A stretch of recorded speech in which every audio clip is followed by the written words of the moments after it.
We got a major update. DNI Tulsi Gabbard reveals a whistleblower threat over the Russia hoax. Keeping you informed and engaged, now more than ever. This is Sekulow. We want to hear from you. Share and post your comments or call 1-800-684-3110. And now your host, Logan Sekulow. It's keep coming, more keeps coming. 1-800-684-3110. Logan Sekulow here. Will Haynes is joining me as well. It is a Friday. It is August 1st. Can you believe we've made it here? Summer is wrapping up. A lot of kids are going back to school, but that doesn't mean the news is slowing down. And of course, this is not, once again, more revelations coming out of the Department of National Intelligence. This one, Will, once again, shows the whistleblower activity that was happening inside and how stressful it was happening, because when you look at the details of what Tulsi Gabbard released, it is pretty wild. That's right. So this is an alleged whistleblower that Tulsi Gabbard has given the kind of the spotlight on right now, that served as Deputy National Intelligence Officer at the National Intelligence Council. That's a function of the Office of Director of National Intelligence. And this individual worked under the DNI at the time, James Clapper. And what this goes on to showcase, this whistleblower's allegation, is that he or she, it doesn't tell us, it's all redacted when it comes to anything where you could pinpoint who this person is, but that this individual was working on the ICAs. Just give the internet a day or two. They'll figure it out. The intelligence community assessments during the 2016 election cycle. Worked on all of the ones leading up to the election, and even on the ICA in 2017, which is that pivotal shift when the intelligence community assessment changed from being Russia's looking to wreak some havoc here, but no real specific candidate they want to win, to they help President Trump win. But where it's alarming. This is where it gets a little wild, because this is where essentially people inside the Department of National Intelligence, inside the FBI, all these different areas, were almost pushed to risk their jobs, to go against the prerogative of which they were hired for, to ensure Donald Trump did not become the president. That's right. And so what this whistleblower says is that they were tasked with then doing a review of the 2017 ICA. That's the one that used the Steele dossier and all these things that then changed the narrative. And what said, because they wanted other agencies to sign on to it, to make it a stronger document. Look, yeah. And this individual said, I don't really know that I agree with these assessments. I don't. You have not shown me the proof. You haven't shown me the proof. My analytical work hasn't shown that these are the case. And started receiving threats from the superior over promotions. Yeah, so first let's stop. That's essentially a classic kid, show your work. Right. Show what you do here. And he's saying, look, if you want me to sign off on this, you're going to have to be more forthcoming. They say, hey, it's classified information, it's confidential information. And he said, that's fine, but then I can't sign off on this. Then you have a moment where all of a sudden this person's job is at risk, or like you said, promotions. They start dangling things in front of him, not just as, come and do this, as if you don't do this. That's right. And he said, you just need to trust me on this, the superior said, and then went ahead and said that you need to basically abandon your standards that your job here is to do, and had said, if you don't outgrow this inability to do what we say, I don't think we're going to be able to recommend you as a promotion to a senior executive service promotion. Yeah, hey, look, I guess it's not dissimilar to what you may have in your current workplace, but when you have it in these kind of departments within our own government. And look, this is why we also have Tulsi Gabbard, who is showcasing this is what's happening, because this doesn't have to end always in a sad story where the person loses their job. Fortunately, this person was actually able to go meet with the right people at the Department of National Intelligence now and get it handled. With that being said, we got 20 seconds left. I want to thank you all for your incredible support of our 35 Years of Justice Drive. It was an amazing month celebrating 35 years. We got more coming up celebrating 35 years and more of the ACLJ next week. We'll be right back with more on Sekulow.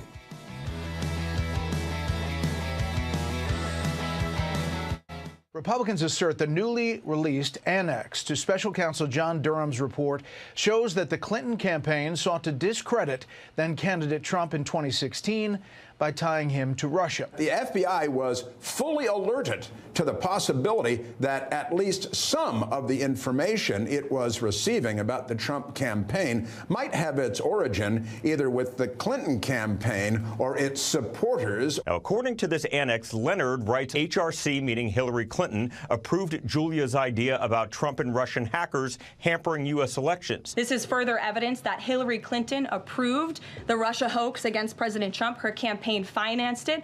Again, she approved it. And the FBI and the CIA were both weaponized to, as our director of CIA has said, accelerate this hoax against then-candidate and former President Trump. This makes Watergate, honestly, seem like a drop in the bucket of a huge scandal of all the intelligence agencies aimed at a presidential candidate, the president of the United States aimed at his political opponent, the chief rival, Hillary Clinton, doing it, George Soros in the mix. Director of National Intelligence Tulsi Gabbard says her team recently heard from a whistleblower in the intel community who claims they tried to sound the alarm on, quote, manipulated intelligence tying candidate Trump to Russia, but the whistleblower's bosses just would not listen. So this is a big deal, and I think you're going to continue to see more and more of this, and it should outrage the country, and actually people should be held accountable for this.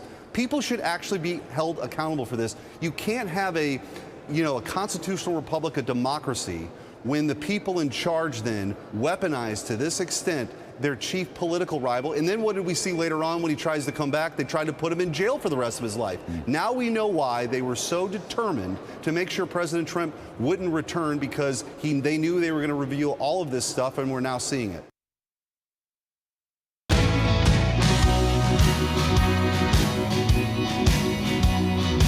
Welcome back to Sekulow. Phone lines are open for you. I'd love to hear from you. And unlike other shows, we want to hear from you right now. We're not going to wait till the end to have calls. We don't have any other guests coming in this show for this half of the show. So right now, give me a call. Perfect time to call in. 1-800-684-3110. Of course, we are still breaking down all the news that came out this week, but a lot of it kind of stems from a similar situation, which is someone gets pushed, documents get released, and you really see the corruption that was going on. Of course, there's that big question of what can be done. But first, let's actually see it. That's right. And so what we're seeing is that the Director of National Intelligence, the CIA Director, all of these new members of the Trump team are really getting to the bottom of this in a way that we haven't seen before. And they're getting the documents, they're releasing them, they're getting them declassified. And honestly, it takes some time to go through that process. That's why we're 7-8 months into the presidency, and we're starting to see this come out now. But this one is interesting because this is a whistleblower that worked on the intelligence community assessments. So the intelligence community assessments before the election all said Russia is interested in messing with the election, causing people to lose confidence in the country, but didn't have a favored candidate. Then after the election, President Obama ordered a new ICA before he left office. That's where the tide shifted, and it all became this situation where it was Trump and Russia were either colluding, he was the favored candidate, and that's what sparked James Comey's investigation and then even led to the special counsel. This is shedding a lot of light on how the members of the intelligence community that have sworn an oath to the Constitution, that are trying to defend the country, how they felt about what they were being told to do, and it also gives more credibility to the claims of people like Tulsi Gabbard that this was a years-long coup. They were trying to get the president and trying to make sure either he was out of office or inability to govern as president of the United States. But I want to go through a couple of these things here. This is shocking, really. Yeah. I mean, as you do this, remember how we know the previous administration treated whistleblowers. Right. This is something that has been on the forefront of what the ACLJ work has been over the last half decade. And that is because we know how they treated other whistleblowers. We've represented so many of them. Now, so go back to your mindset. Remember all the people we've had on this broadcast. We'll even play some of the clips from some of them so you can remember what it's like to be one of these whistleblowers during times when they were certainly not being well treated. But when you go through this list, Will, remember, have that in the back of your mind, that this is that administration. So this individual was working on these ICAs, was even doing things like the presidential daily briefings. And so they were in the middle of all this, and they were doing what they were trained to do, adhering to the high standards of the intelligence community. And then when all of that changed with the 2017 ICA, this person was tasked with doing what's called a scrub, or basically a review, checking the work of the other analysts that went into this.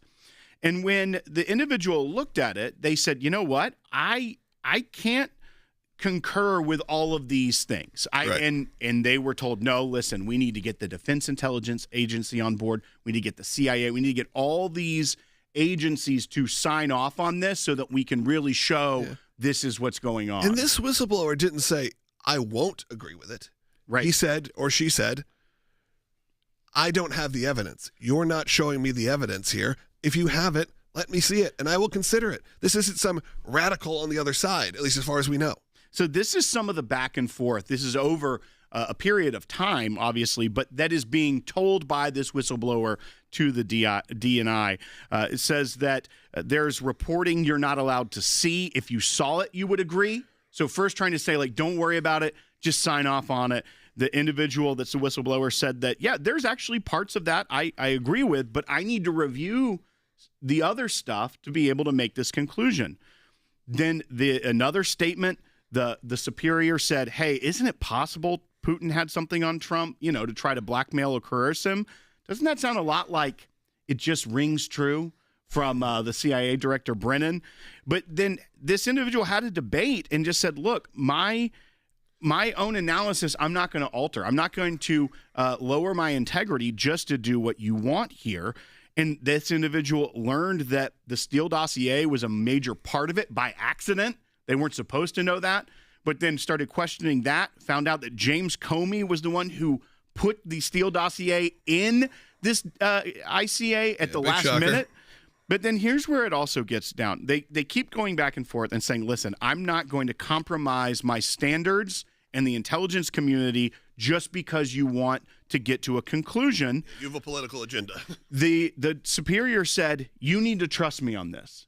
The individual pushed back and said, I can't, that's not my job. Yeah, everyone's had a boss say that to that's them. Not my job. And then the individual further reiterated that this ongoing invocation that this person needs to abandon their tradecraft standards, and said, listen, your culture, you look at this as though it's almost a pseudo-religion, the way you adhere to your integrity, and said that if you didn't demonstrate your ability to outgrow that, your adherence to integrity and standards, they're not going to be able to recommend him for a promotion. And this person still pushed back. Finally, this individual comes very frustrated, says, I need you to agree with these judgments so that the DIA, Defense Intelligence Agency, will go along with them. Trying to say, listen, you're the linchpin here. They trust you, so make them trust you and say what we want. Once again, you lose trust with your other agencies, but it didn't end there, because we know that they still went forward with that work product. This individual tried to go through proper channels. To be a whistleblower. Right. Tried to blow the whistle, tried to go to the Inspector General multiple times. The Inspector General gave them the runaround, told them to go to the DOJ. The DOJ didn't help. And that's when the DOJ was really hamstrung by the special counsel, Bob Mueller. But it kept going for years, even well into the Biden presidency, trying to blow the whistle on this, trying to say something's not right, and continually got shut down. Even a report, they tried to go to John Durham to reveal all this, kept getting shut down. Tulsi Gabbard is now bringing this to light. Jump to August of 2025, and finally this content is revealed, because maybe he could probably, or she could finally get a meeting, finally be heard, because it didn't fit the narrative. And because it didn't fit the narrative, they weren't going to pursue it, and they weren't going to let the whistleblower do what they wanted to do to actually say what was happening, that they were being pushed and pressured into doing something that they not only didn't feel comfortable with, that they thought was wrong, because it was all about politics. Because that is the problem, is even when the elections are over, because remember, this then happened for 4 more years post-election, even when the elections are over, the politics doesn't end in Washington, D.C. It end on election day and we go, okay, now we're all going to get back together and work. No, everyone's planning on the next move. And with that comes grave consequences. And these are some of those consequences. It's really unfortunate, actually, that this would happen, and we just now hear about it, and it has all of these key players involved. And, of course, you do say, well, what can happen from this? What information can this do? Look, I'm just happy that we're having some transparency at this point. That's right. And remember, we at the ACLJ have fought for whistleblowers that tried to come forward during the Biden administration to point out the politicization of the government and the weaponization of government against conservatives. This is just another instance of that. But remember, we've won for people like Marcus Allen, and we are still fighting for people like Garrett O'Boyle. And I think you should hear from Garrett O'Boyle. This is a flashback before Congress, because remember, he was punished severely for trying to blow the whistle on politicization of the government and weaponizing it against conservatives. And here's what he had to say about the FBI. And I want you to take these words, what he says about the FBI, knowing they're a part of this. The CIA, the Director of National Intelligence Office, all of these entities are a part of this. And think about how this person who finally got through to Tulsi Gabbard must have felt that entire time. Roll bite 3. All of the hardships you've gone through. If one of your really good friends, your former colleagues, came to you and said, I have this thing that is being covered up, and I think the American people need to know about it, what advice would you give them? I would tell them first to pray about it. Long and hard. And I would tell them I could take it to Congress for them, or I could put them in touch with Congress, but I would advise them not to do it. So you would legitimately try to protect one of your colleagues from doing what you have done? Absolutely. And how do you think that solves being able to shine light on corruption, weaponization, any kind of misconduct that exists with the American people? It doesn't solve it. But the FBI will crush you. This government will crush you and your family if you try to expose the truth about things that they are doing that are wrong. And we are all examples of that. And we're not done fighting for Garrett O'Boyle. We're still fighting for him and any whistleblower that needs protection because, as he said, the FBI will crush you. Imagine how this person feels that was said, you're not going to get a promotion. Yeah, I'm hoping that right now they're breathing a little bit of a sigh of relief because they're still employed, right? We found that out. That's right. It does believe that they are still with the Director of National Intelligence. Which is a miracle in itself. Phone lines are open for you. I'm going to take calls in the next segment. So right now, you can get on hold. Again, I want to thank you for supporting the ACLJ during our last drive. Next week, we'll have some more news to introduce you to. I'm really excited about that. But for today, all we have to say is thank you. So stay tuned to what we're doing here at the ACLJ and on Sekulow. But again, thank you to our supporters, our champions, whether you're new or whether you've been around forever. We appreciate it so much. We'll be right back with your calls and comments.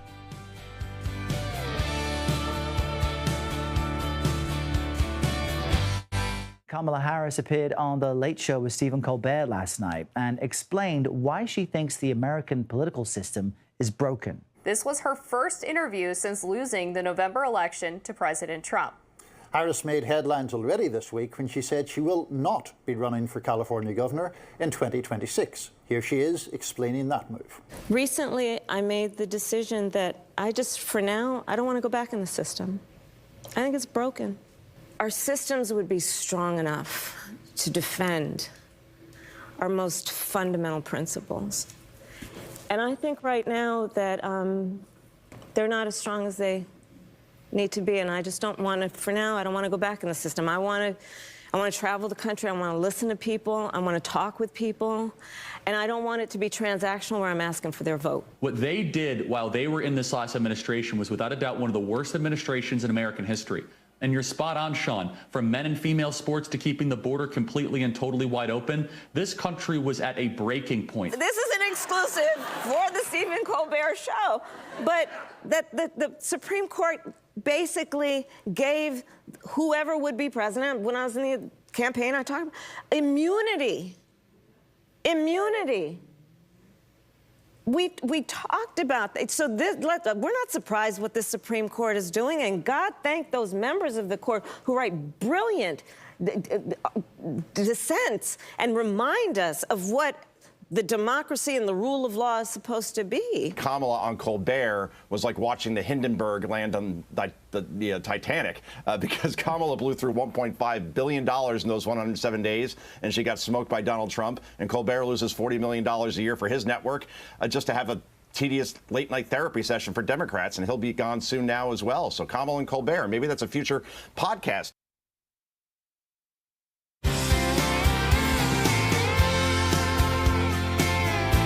Welcome back to Sekulow. I do want to take some of your phone calls in this segment. It's about an 8-minute segment, so you got just a couple minutes to call in and get in line. We're going to take some calls.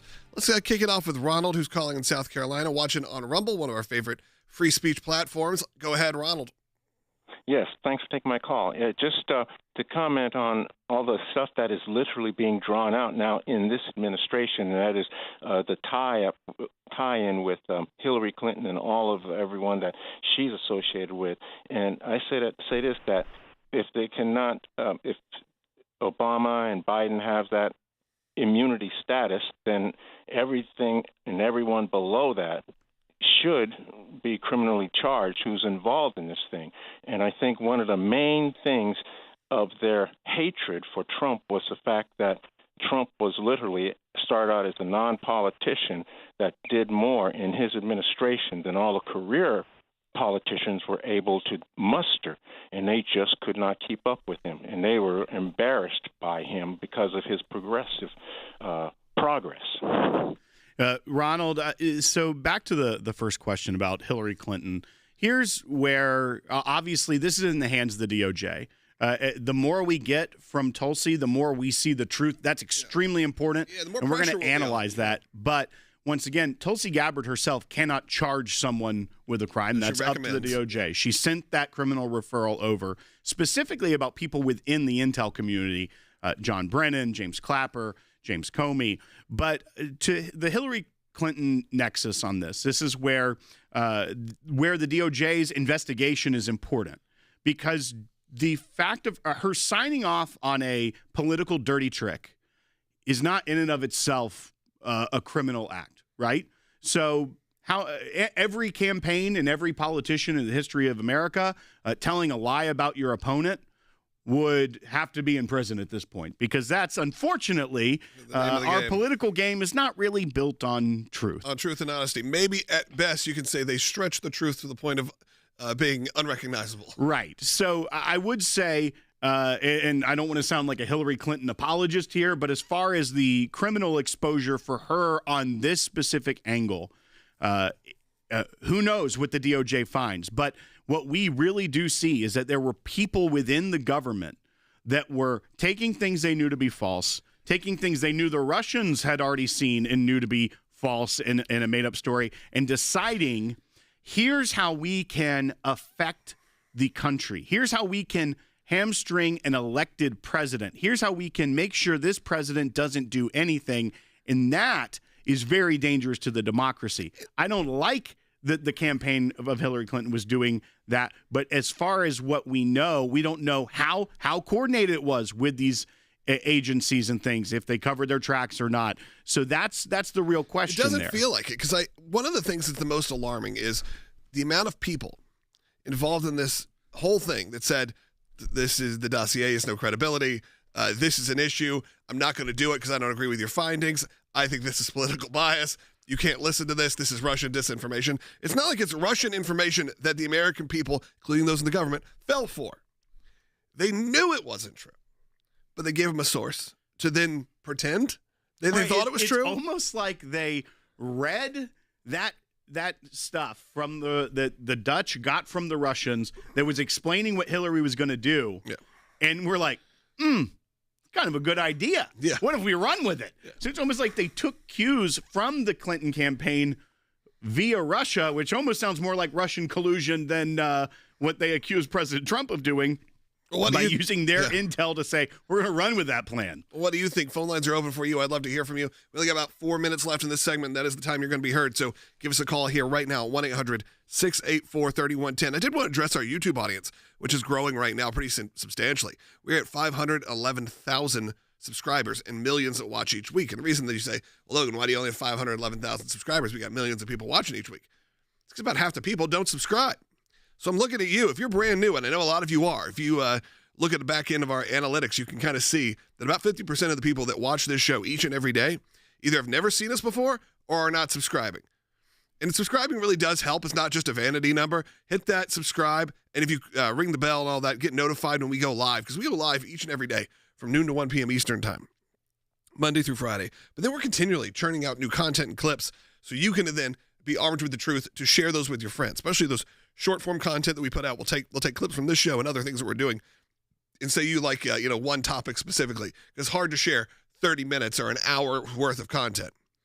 Well, it gets cut up into these YouTube shorts and Instagram reels, and you're able to quickly send those to your friends and family who maybe need to be informed on the truth or at least hear a different point of view. The whistleblower thing should be a moment that we all talk about. And look, presidential immunity, we told you what was going to come with that, the good and the bad. Okay? I don't disagree with the ruling, but you got to be honest when you know what's happening here. President Trump even said, President Obama should be thanking me right now or whatever it was. He owes me big. He owes me big. That's what he said. I mean, it's a weird way to put, winning a Supreme Court case. Right. But, I mean, President Trump has a way with words. Yeah, I mean, you had Triple H in the office in the White House yesterday, and they released a video of Triple H doing his full entrance in front of the White House. And it's one of my favorite things I've ever seen. It was one of the greatest American moments I've ever witnessed. I mean, it was jaw-dropping in our household. I absolutely loved it. Of course, Triple H, Paul Levesque, one of the head creatives at WWE, he was actually there to reinstate the presidential physical fitness test, right? Which was the bane of my existence. Right, So no one liked it. So but I have now, this weird pull with this because I love that Triple H is there, but I think this is a heel turn for me because I do not want this reinstated personally. Like an actual heel turn? Maybe. Or is he pretending? Is it staged? Yeah, I'm not sure. I don't know. I'd love to see the reaction on social media where people are like, Triple H, yeah. And then they're like, oh, I got to run a mile? You got to do that 50-yard dash again? I mean, those were the days that I kind of, you would Ferris Bueller yourself and just be like, make it in. Because only certain kids got the signature. My wife reminded me of that. Remember, you'd get a certificate from the president if you completed it, but not if you completed it only. You had to hit a certain level to get that certificate. Right. Did you get a vice president certificate? Yeah, I got a Dan Quayle. There's multiple spelling errors and typos on it. You ran well. Man, that's a throwback joke. That was definitely a throwback. Those are for all of you 80s and 90s kids that are watching. Well, we got a minute and 45 seconds left here. I think it is important to remind people, though, that we are still fighting for Garrett O'Boyle. Yeah, he was at the FBI that was sidelined. They were moving his family halfway across the country, all the way across the country, and he was put on leave and had his security clearance suspended halfway through the journey. They couldn't get their possessions out, and that was how the Biden administration treated individuals that had something contrary to say, that said, hey, this government is weaponized against conservatives. We should do something about this. That's how they treated him. We're still fighting for him. And we hope to have something resolved for him because this is a new administration. Yeah, we have an open petition right now, actually, on our website. If you're on our YouTube channel, you'll see they keep putting in the comments at aclj.org. You'll find it, but it's also a great place to read about this story or watch some of the interviews we've done with him. If you're brand new, you may not have been involved when Garrett O'Boyle was on the air pretty regularly talking about this. But like you said, we're continuing to fight, and we may have updates because this is an ongoing issue, an ongoing case at the ACLJ. With that being said, appreciate everyone. And I want to thank you all for joining us during this month of July, our 35 years of Justice Drive. Your generosity did not go unnoticed, and know how much we appreciate it. Now, as we head into August, back to school time, we're going to have brand new stuff to reveal coming up. Now, that being said, what you're going to hear for the next half hour, we want to take you back to some of the best of the things that we've had this week, because it's been a packed show. So the next half hour is a bit of an encore presentation. Thank you so much. Hope you enjoy it. We'll be back on Monday.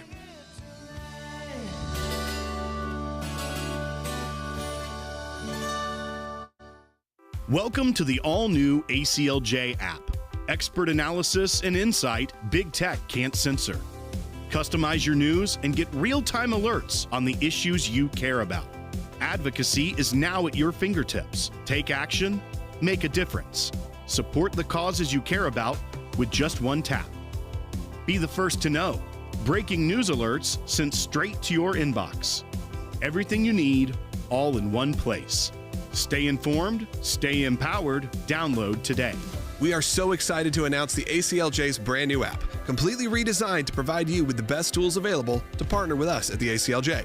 You can watch the daily Sekulow program, Sign the petitions, customize your ACLJ membership experience, donate with the click of a button, and receive up-to-the-minute critical updates that the mainstream media can't censor. Just scan the QR code on your screen or go to your phone's app store, search ACLJ, and click install.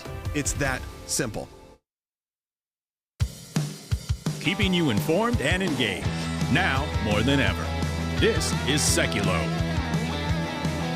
And now your host, Logan Sekulow. You know, I was wrong about something. Will Haynes told me we're only going to do the first half hour of the show today. Then we're going to play some best of content, you know, because we've had such a packed week with all the different things. And I said, okay, great.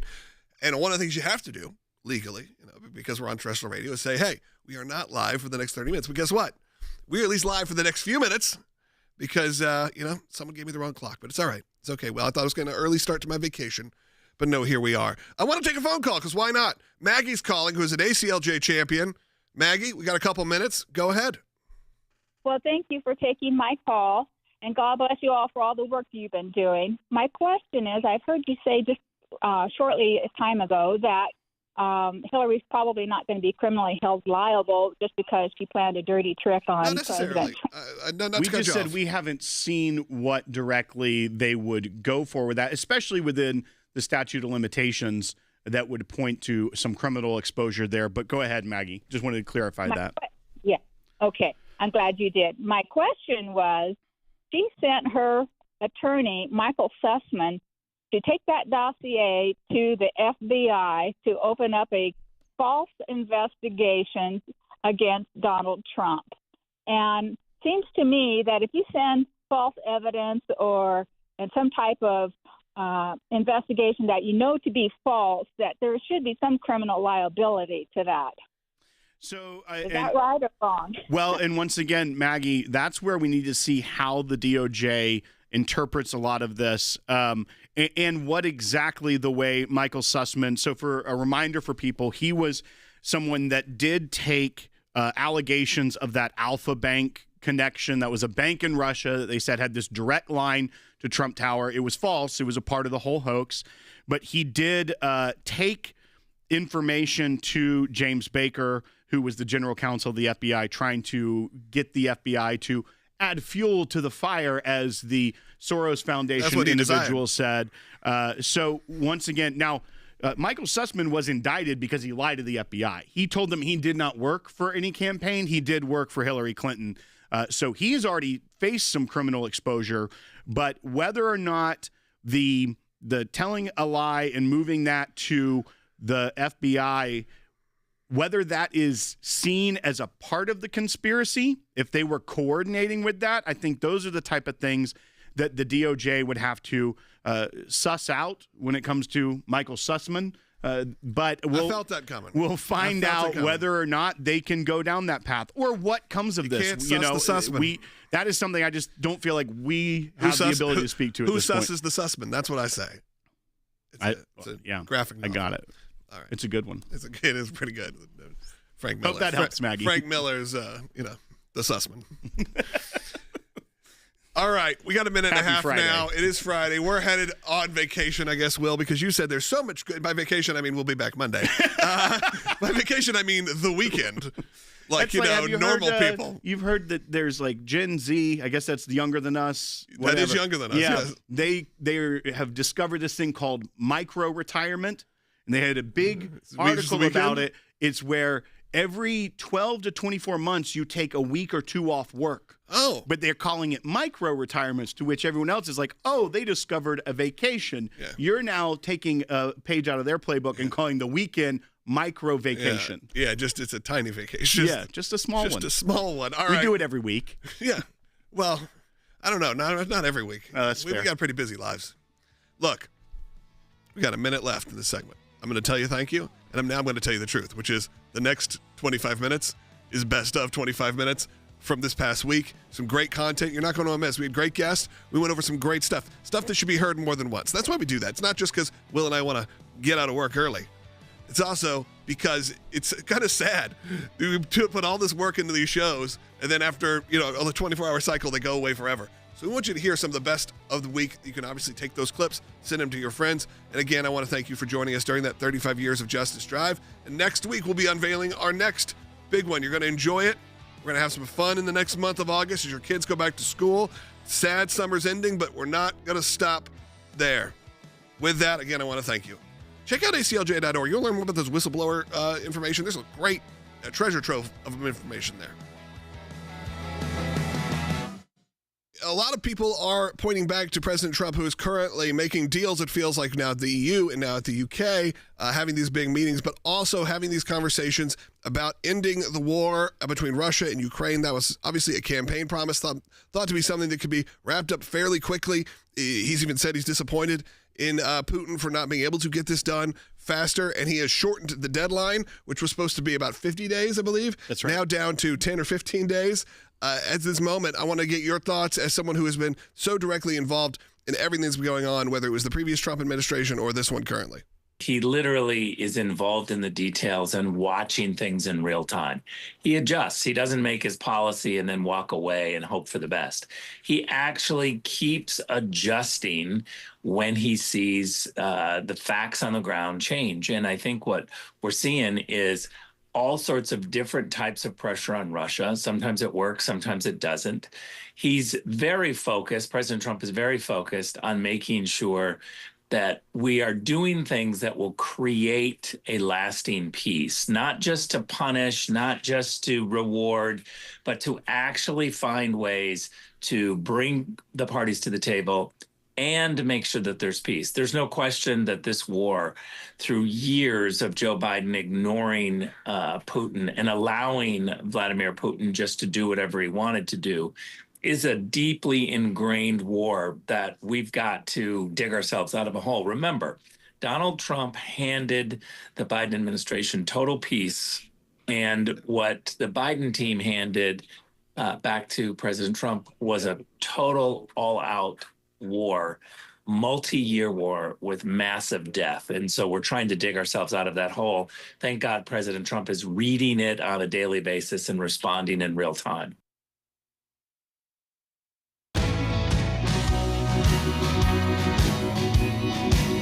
We're back. Phone lines had filled up and then they gone away. So I'm going to ask you to call back if you want to be on the broadcast today. Not if they told you we're not going to take your call today. Well, then maybe it just wasn't on topic, whatever it may be. But if you are looking to get on the air, give me a call at 1-800-684-3110. I want to quickly actually take this call because it can set up where we're going. Those of you just tuning in, you may have seen the news. You may have seen the headline. Dan Bongino released a pretty disturbing statement on X. And absolutely it is. And I kind of posed the question, do you think this is a deflection, or do you think he's being sincere with this? Because some of the language are things like, I'll never be the same after learning what I've learned. And I am shocked me down to my core what he's learned in the last few months in his position. That's pretty aggressive commentary. Let's go to Angie, who's calling in Florida, who is watching on YouTube, where thousands of you are joining us right now live. If you've never seen us before, you're brand new, hit that subscribe button. We do the show each and every day. Angie, go ahead. I just wanted to say, if Dan Bongino is a true patriot, he has been preaching this on TV, on his podcast, and if he is shocked to the core with what he has found, the corruption must be awful. Yeah, I mean, and we as other patriots need to recognize that and give them the time to do the right investigation and get these people out of our government. Yeah, I mean, I think a lot of people see that comment. Again, we brought it up in the last segment. When you hear those words coming from this guy who has spent the last 4 years, 5 years, whether it was on his Fox News show, his social media show on Rumble, being a pretty straightforward, like you said, patriotic guy who also is not afraid to run from controversy or to run from conspiracy even. When he starts throwing out these comments, like I said, he better be able to back them up because his commentary of his historical brand, if you will, says he needs to be able to do that. Well, and I think I look at this two different ways, right? The jaded me, the one that has seen a lot of people in government make promises and not deliver on big things that are going on, thinks nothing's going to come out of this. But the analyst in me, the one that has watched a lot of this, that knows about Dan Bongino, and this statement coming from him makes me think we will get something out of this. And when you take the whole context of the frustrations that were reported about his disagreements with the Attorney General, that he was upset that she went out and made big claims about releasing things and then didn't have anything to actually release or go through. So if that's what upset him so much, that there were reports out there, widely reported, that he was considering stepping down because she made statements out that he publicly had left at one point. and then didn't really deliver on that. You have to think, one, he wouldn't be in the business right now of making some hyperbolic statement and then having nothing to deliver. You also have to think that he's confident enough that what they are doing will be released because he says we are going to get the answers we all deserve. So I believe Dan Bongino here. I want to see the truth come out. I also, as we've said, I want them to do it the right way. I don't want some manufactured intel report like the Obama administration did to try to destroy President Trump. I don't think that Dan Bongino would do something like that. I know he wouldn't. But I also want it to be done the right way so that if there is legal accountability that can be held, if there is just other ways that it can go about it, that more accountability can be had. I want the truth, but accountability also. So do it the right way. Don't put it out too early, and make sure you've gotten it all buttoned up so that it will stick and that the left will have no opportunity to try to poke holes in it and tear it down as some sort of fake news. Well, President Obama, we know, spent the last few weeks, he's been talking about, what's the proper age to cut off eating ketchup. And that became a whole controversial moment on Michelle's podcast. So much so that I think today he had to put out a statement talking about his support for the Palestinian people and how he needed to do that. I think that was that was his distraction away from that hot ketchup talk. I'm really glad my algorithm had none of the ketchup talk. If you're over 8 years old, no more ketchup. That's what he said? Yep. How is that man ever our president? Yeah, ketchup is one of the most American things. In his defense, Michelle and Michelle's brother, I believe, who co-hosts that with her, they gave him a hard time about that. Good. But he doesn't like it. Doesn't like ketchup. Maybe if you want to put it on your fries, put a little on a cheeseburger, not on a hot dog. Disgusting. What? What about a hamburger? Only till you're 8, and then that's the cutoff. She said it used to be 14. Okay. He's now moved it to 8. All right, we got to move on. But he did put out a statement today about, we should actually pull that up and make sure we have that. Can you impeach him for that retroactively? That's right. I mean, that's a pretty high crime and misdemeanor right there. Trump is, I love ketchup on everything. Let's go to Melissa, who's calling in on line 1. Let's get that post, though, actually, from Barack Obama. Not the ketchup one, the one on the Middle East that he put out this morning, because I'd like to be able to reference that a little bit later. Let's go to Melissa in South Carolina. Go ahead, Melissa. You're an ACLJ champion. First, thank you. I appreciate it. You're welcome. I am calling because I truly believe that Dan Bongino is trying to calm down the people that have been following him. He has over 200,000 followers. But also the thing that really makes me question, he was working for the Secret Service with the Obamas. So if he found out something that is earth-shattering, it happened during his watch, and maybe that's why it shakes him to the core. Yeah, I want to clarify. I mean, just on X, he has 7 million followers. So right. I want to make sure that I don't want to belittle the following of Dan Bongino. When he left his show on Rumble, it was by far their number one show. Right. He was doing 100,000 plus live viewers each show. So I want to obviously just clear up that fact. But Melissa, again, there's a lot of people in the comments right now saying that we put a clickbait headline. I don't really understand that. No. Maybe because you tuned in during the ketchup talk. This is not a clickbait headline, because Dan Bongino, to summarize, went on X and said during his tenure here already as the deputy director of the FBI, he has said he's talked about things. We skip forward just a little bit. What I've learned in the course of our properly predicted and necessary investigation, or predicated necessary investigations into these aforementioned matters, has shocked me down to my core. We cannot run a republic like this. I'll never be the same after learning what I've learned. That is either incredibly hyperbolic talk, or he has information that has genuinely shocked him. Like you said, Melissa, he was a member of the Secret Service. He was a part of these. He's been inside the swamp, if you will, before. So this is something new that could have been happening during the Biden administration. Heck, it could be happening still during the Trump administration, because we know those actors are still all around. Right. We know that the FBI and the course of action that they chose to take after getting the marching orders from James Comey wasn't on the up and up during the first Trump administration. So even things that could have been happening under President Trump doesn't mean it was President Trump allowing it to happen. That's the deep state. That's what we've been talking about for 8 years now, almost 10 years in some cases. So you have to look at it from one, the knowledge he has and the things he's already talked about. If he's making a statement that bold, he believes that this is earth-shattering, as well as the reports that he was upset with the Attorney General with the way that she rolled out stuff on the Jeffrey Epstein case and then didn't really have anything to give, was damaging to the reputation of the FBI and the Department of Justice. That upset him to the point there were reports he was considering resigning. So I don't think he'd be making just a hyperbolic statement just a few weeks after that entire blow up. But then also the good news is we are going to conduct these righteous and proper investigations by the book and in accordance with the law. We are going to get the answers we all deserve. That is wonderful news because that's what we've been fighting for a long, long time. It's the opposite of what we had. And look, a lot of you are calling in right now at 1-800-684-3110. It's going to take a minute to screen through all these calls. We do have one line open right now, too, actually, because one person just hung up. Give us a call. I'd love to hear from you. I'd love to get more information from you. In the next segment, CeCe Hiles going to be joining us. We have an update in the Planned Parenthood situation. You're not going to love this. Just going to be honest. You're not going to hear some great news. But that means the ACLJ's got to double down. We got to be there more than ever. So you're going to take a listen coming up in the next segment to what CeCe has to say and what we can do to fight back. It is another big moment. It is one that we cannot really just sit on our hands. The comments are still coming in. I'm going to end up fighting with the audience again today, Will. I'm here for because they're saying, well, this was old news.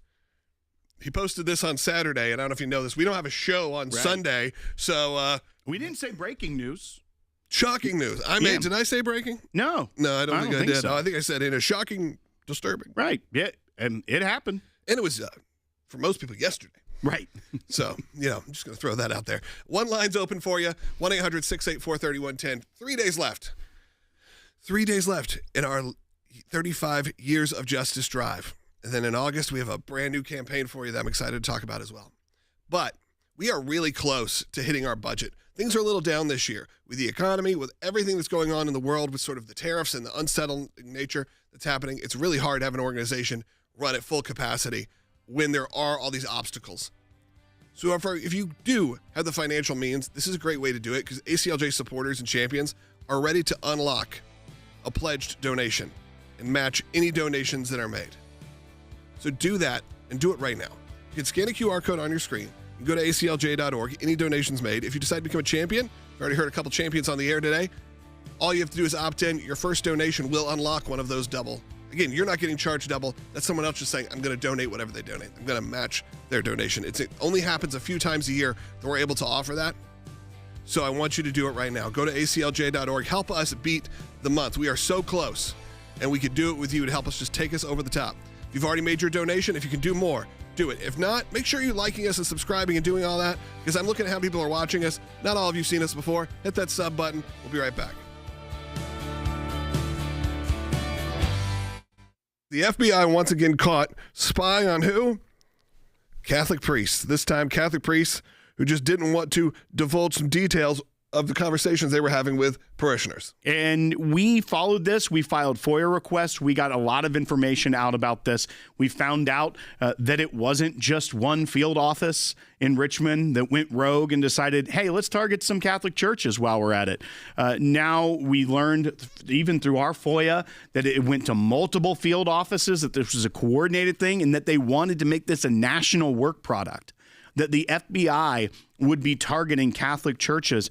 And even their assessment of why they were writing this was because they assessed that interest in what they considered radical traditional Catholic churches, which they designated. They came up with that term. They want to make sure you understand. We're not talking about the liberal church. We're not talking about the progressive church. We're only talking about the conservatives, the real Christians that are in it. Jim Jordan and his committee released this, and it says that not only were they writing this memo on how to do this, they had actually put this into practice. And they talk about one specific story where a priest at a Catholic church in Richmond, where this memo came out of, was visited by the FBI and someone that the FBI was investigating. And they wanted to know the content of the conversations between the priest and the person who was converting to Catholicism. He was receiving spiritual guidance. Yeah. That is typically protected speech. And when they started asking direct questions, they said, oh, he got nervous and started stuttering his way through it. And so therefore, we decided we need to start investigating you have these this guys priest. in front of you and you don't get nervous. And then what triggered them even further was then he said, I need to speak with the church's council, our attorneys, and leadership to know how to proceed.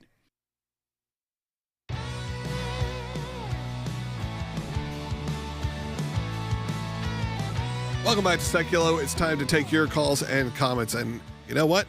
There have been people who've been on hold for 32 minutes. And we'll get to you next. But we get to go to Terry first, who's only been on hold for a minute and a half. And that is because Terry is an ACLJ champion. That's someone that gives on a monthly basis. And I have made my own personal perk for being a champion, which you get bumped to the front of the line because you are saying each and every month you support the work of the ACLJ, make it part of your monthly living and know how much we appreciate it. It's just a little fun thing we get to do for you. Terry, go ahead. Yes, sir. I was just referencing, I think yesterday, the caller made the comment about useful idiots, and the only ones I see are the mainstream media, because when I was in Iraq 20 years ago, we had to fight that between Al-Qaeda and our own media, and that's a lot of what's going on now in Gaza and everything. Yeah, Terry, we appreciate, obviously, your service that you were over there and working so hard, and we really appreciate it. We appreciate those who give and support the ACLJ. Because like I've said before, and Terry, you brought up, there's kind of two big versions of the ACLJ that exist. Now, they're the same entity, but you have media and legal, and they go hand in hand. But we can't have the best of the best in legal and the best of the best in media, and we can't be creating fully independent media, which is what I love that we get to do. There is no one above us, other than God, saying, here's what you need to go do. There isn't a corporate overlord that is telling me what to tell you right now. That's why we're able to be honest. I'm able to just tell you how I feel. We don't have corporate sponsors like that. All we can do is tell you the truth. I have no benefit of doing anything else. So, Terry, when you support the work of the ACLJ on a monthly basis, I hope it shows. I hope you know it's because we're being honest with you, honest with our audience. Thank you for calling. I appreciate it. Now let's move over to Cyrus, who's in North Carolina, watching on one of our newer outlets, Salem News Channel. But you have been on hold for a while. I know it's a little bit of a left turn in terms of the comment you want to make, but you know what? Let's have at it. Go ahead, Cyrus. Yeah, yes, sir. You guys do a wonderful job, and I appreciate everything you do. But I was watching TV recently, just about 30 minutes ago, and I saw Chuck Schumer giving an address about how Donald Trump is breaking all of his things he promised through his quest to be reelected. And the one thing they were talking about was, of course, this Jeffrey Epstein thing. Mm-hmm. The problem is they're lying, and I don't like the fact that they're lying blatantly to the public, and it's being broadcast over everything else. Well, and lies don't need to be going on. Yeah, Cyrus. I mean, of course, that's one of those fun issues that kind of switched places. Right. Where all of a sudden you had conservatives you had the Trump administration that kind of ran on it. They kind of ran on, we're going to release all the information. And now you had liberals going, don't do that because it's going to probably implicate our guys. But then now President Trump is like, there's nothing to release, and Pam Bondi, all of a sudden the liberals are like, oh, how dare you? You told us you were going to release it. So, of course, it's one of those flip-flop issues that is just used in marketing. Well, and Hakeem Jeffries, who is the minority leader of the House of Representatives, decided he was going to go all in on that. They're sending Democrat fundraising emails about the Epstein files, which is such a bizarro world. That's because what I mean, yeah. they literally are they're mocking people that have had a vested interest in this by using this as their political tool, because when they were in power, this was a thing that people talked about, and they did nothing about it. Yep.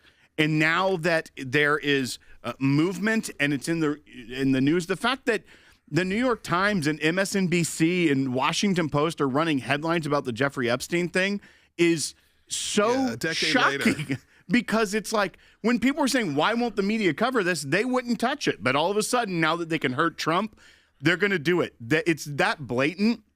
It's the same thing that they do, though.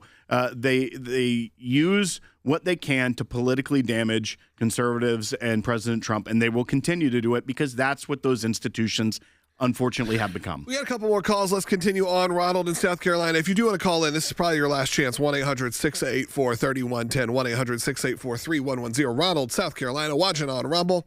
Thanks for holding. You're on the air.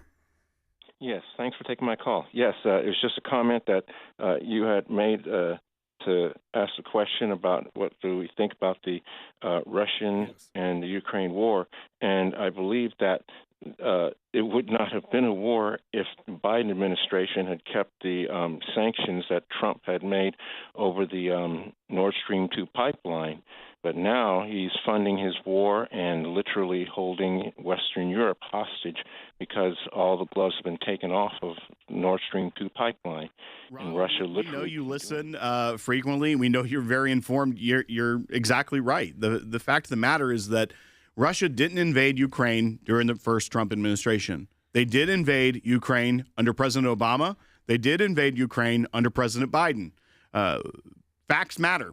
That tells you something. And Trump always says it's good to be at least like 5% they believe that you're crazy and could actually get to war. But also, you think about this. The fact that we played that bite earlier from President Obama where he said, hey, give me some flexibility. I have to act strong now, but then I'll be more flexible after I get elected.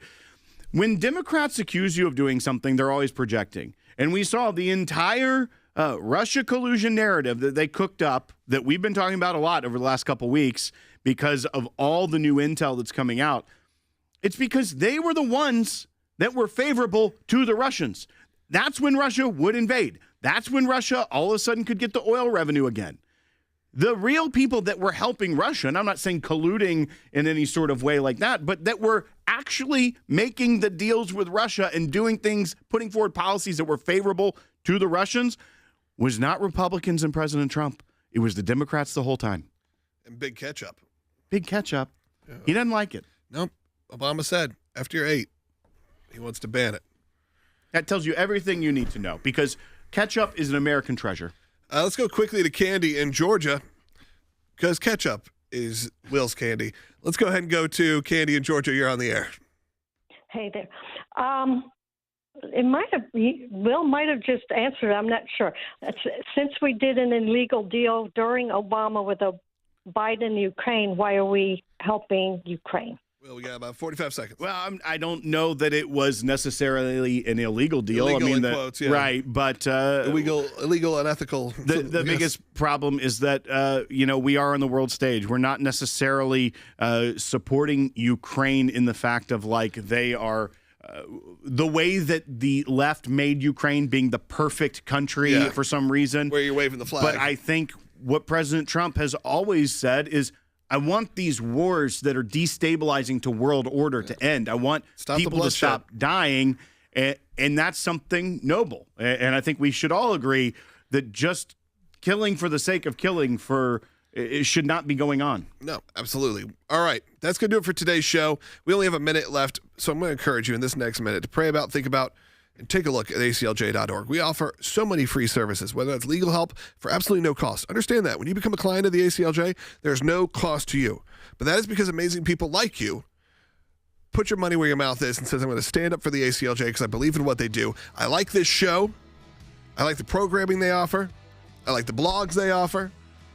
I like the legal work that they do, that they take action. I like that they have offices all around the world, whether that's in Washington, D.C., Nashville, Tennessee, Strasbourg, France, so many other places, Jerusalem. And it's all because people like you support the work. So I'm going to ask you to throw up that QR code right now and go to aclj.org if you're just listening, because it means so much to us. When you do that, you're also supporting this broadcast. So again, do it today as all donations are doubled through the end of the month, and we are just about here at the end of the month. So help us finish strong. Your donations matter right now, and they are doubled. So again, go to aclj.org, become a champion if you can, and your first donation will be doubled. Talk to you tomorrow.